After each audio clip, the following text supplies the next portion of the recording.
This is the story about the mines in the town of Silver City, Idaho.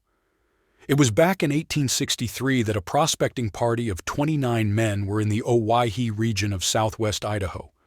These guys were looking for the fabled lost Blue Bucket gold mine. Now maybe there really was a gold mine called the Blue Bucket, but this party of men never did find it. However, what they did find were silver deposits that would put this area on the map as one of the richest silver regions in the country. At first, this group of miners had staked a bunch of claims and were mining the creeks for gold. Word had gotten out about these alluvial gold claims, and soon other prospectors were coming into the region. It wasn't until the creeks had been pretty much mined out of the easy gold that silver was discovered nearby, and by the fall of 1864, the first silver deposit was found.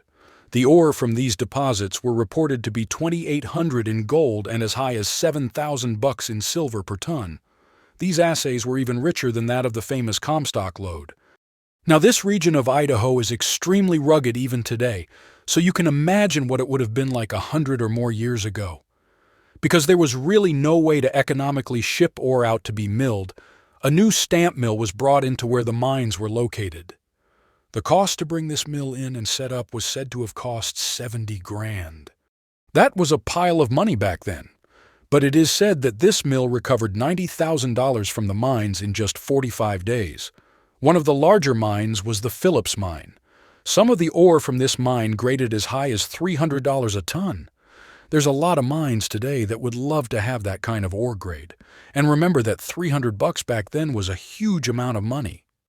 Within a few years, it is said that there were more than 200 different mines that were in operation, and many more were being prospected. Some of the larger mines were the Golden Chariot and the Ida Elmore mines, along with the Trade Dollar mine and the Blackjack mine. It wasn't long before a dozen mills in the area were crushing ore, and with all this mining and prospecting going on, the town of Silver City really started to grow. At its peak, the town had nearly 300 houses and a population of 2,500 residents. There was around 70 businesses in the town, and from 1866 to 1934, the town served as the county seat.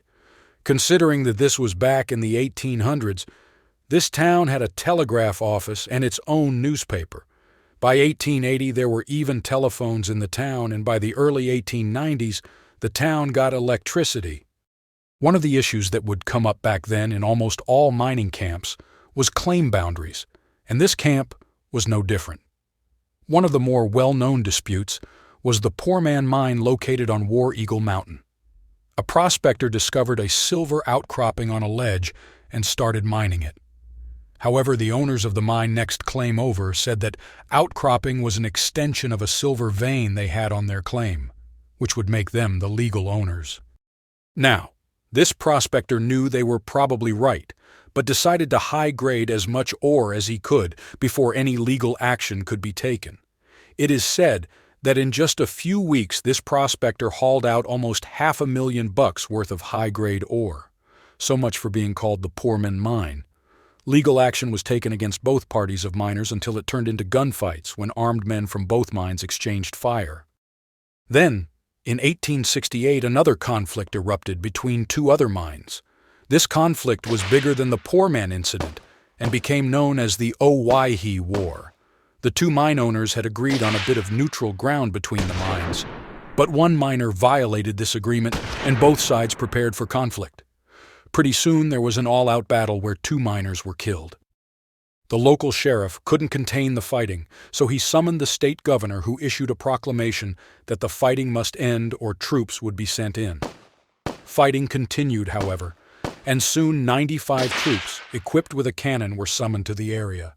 This did put a stop to the fighting. Throughout the 70-some years of mining, it is said that at around $60 million worth of precious metals were taken from the area. No one really knows the exact amount, and if this town was like 90% of the other mining camps we read about, the amount that was actually recorded is only a small drop in the bucket. You can still go to the town of Silver City today. There is said to be around 100 people who still live there. The town is being preserved and turned into a small tourist destination. Once there, you can see some of the old buildings and walk down the same streets as where the miners of old once walked. I hope you enjoyed this short story about the mines and town of Silver City. Please like, share, and subscribe so we can continue to bring you more old, lost mine stories.